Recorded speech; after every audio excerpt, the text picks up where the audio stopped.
ಶ್ರುತಿ ವೇದಿಕೆ ಮೇಲೆ ಬನ್ನಿ.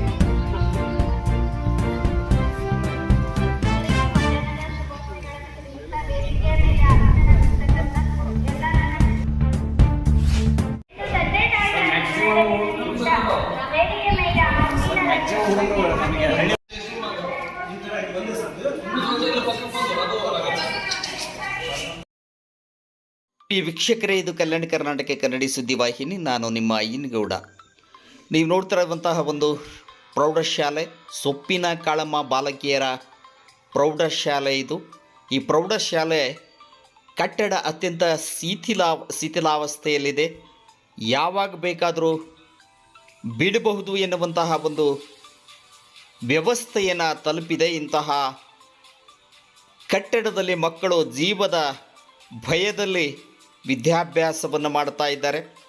ಶಿಕ್ಷಕರು ಕೂಡ ಭಯದಲ್ಲಿ ಪಾಠವನ್ನು ಹೇಳುವಂತಹ ಪರಿಸ್ಥಿತಿ ಉದ್ಭವ ಆಗಿದೆ. ಇದು ಸೊಪ್ಪಿನ ಕಾಳಮ್ಮ ಪ್ರೌಢಶಾಲೆ, ಬಾಲಕಿಯರ ಪ್ರೌಢಶಾಲೆ.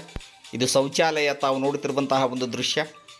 ಎಲ್ಲವೂ ಕೂಡ ಇಲ್ಲಿ ಅವ್ಯವಸ್ಥೆಯಿಂದ ಕೂಡಿದೆ. ಯಾವುದೂ ಕೂಡ ಸುವ್ಯವಸ್ಥೆ ಇಲ್ಲ. ಎಲ್ಲ ವಿದ್ಯಾರ್ಥಿನಿಯರು 750 ಜನ ವಿದ್ಯಾರ್ಥಿನಿಯರು ವಿದ್ಯಾಭ್ಯಾಸ ಮಾಡುವಂತಹ ಒಂದು ಪ್ರೌಢಶಾಲೆ ಇದು. 1994ರಲ್ಲಿ ನಿರ್ಮಾಣಗೊಂಡಂತಹ ಕಟ್ಟಡ ಅಂತ ಹೇಳಲಾಗ್ತಾ ಇದೆ. ಸಂಪೂರ್ಣವಾಗಿ ಶಿಥಿಲಾವಸ್ಥೆಯನ್ನು ತಲುಪಿದೆ. ಇಂತಹ ಒಂದು ಕಟ್ಟಡವನ್ನು, ಶಿಥಿಲಾವಸ್ಥೆಗೆ ತಲುಪಿದಂತಹ ಕಟ್ಟಡ ಮತ್ತು ಪ್ರೌಢಶಾಲೆಯ ವ್ಯವಸ್ಥೆಯನ್ನು ಪರಿಶೀಲಿಸಿದರು ಶಾಸಕರಾದಂತಹ ಕೃಷ್ಣ ನಾಯ್ಕರವರು. ಸ್ವತಃ ಭೇಟಿ ನೀಡಿ ವಿದ್ಯಾರ್ಥಿಗಳೊಂದಿಗೆ ಮಾತನಾಡುವುದರ ಮೂಲಕ ಮುಖ್ಯ ಶಿಕ್ಷಕರಾದಂತಹ ರವೀಂದ್ರನಾಥ್ರವರನ್ನು ಅವರೊಂದಿಗೂ ಕೂಡ ಮಾತನಾಡಿದರು. ಬಹಳಷ್ಟು ಅವ್ಯವಸ್ಥೆಯಿಂದ ಕೂಡಿದೆ, ಜೀವ ಭಯ ಇದೆ. ಜೀವದ ಭಯದಲ್ಲಿ ಮಕ್ಕಳು ಪಾಠ ಕೇಳುವಂತಹ ಪರಿಸ್ಥಿತಿ ಬಂದಿದೆ. ಶೀಘ್ರದಲ್ಲೇ ಇಡಿಯಾದ ಎಲ್ಲ ಕ್ಲಾಸ್ ರೂಮ್ಗಳನ್ನು ನೆಲಸಮಗೊಳಿಸುವುದರ ಮೂಲಕ ಪರ್ಯಾಯ ಕಟ್ಟಡದ ವ್ಯವಸ್ಥೆಯನ್ನು ಮಾಡೋಣ ಎನ್ನುವಂತಹ ಮಾತನ್ನು ಹೇಳಿದರು ಶಾಸಕರಾದಂತಹ ಕೃಷ್ಣ ನಾಯ್ಕರವರು.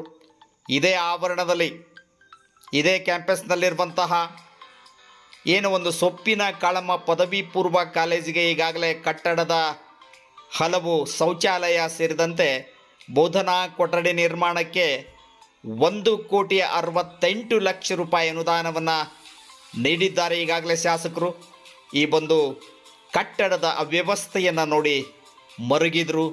ಮಕ್ಕಳು ಹೇಗೆ ಇದರಲ್ಲಿ ಪಾಠ ಕೇಳೋದು, ಎಂತಹ ಒಂದು ಬಹಳಷ್ಟು ಶಿಥಿಲಾವಸ್ಥೆಗೊಂಡಿದೆ ಕಟ್ಟಡ ಎನ್ನುವಂತಹ ಮಾತನ್ನು ಹೇಳುವುದರ ಮೂಲಕ ಅವರೇ ಒಂದು ರೀತಿ ವ್ಯಥೆಯನ್ನು ಪಟ್ಕೊಂಡ್ರು. ಶಿಕ್ಷಣ ವ್ಯವಸ್ಥೆ ಬಹಳಷ್ಟು ವ್ಯವಸ್ಥಿತವಾಗಿರಬೇಕು, ಎಲ್ಲ ಸೌಲಭ್ಯಗಳು ಶಾಲಾ ಕಾಲೇಜಿನಲ್ಲಿ ಇರಬೇಕು ಎನ್ನುವಂತಹ ಉದ್ದೇಶ.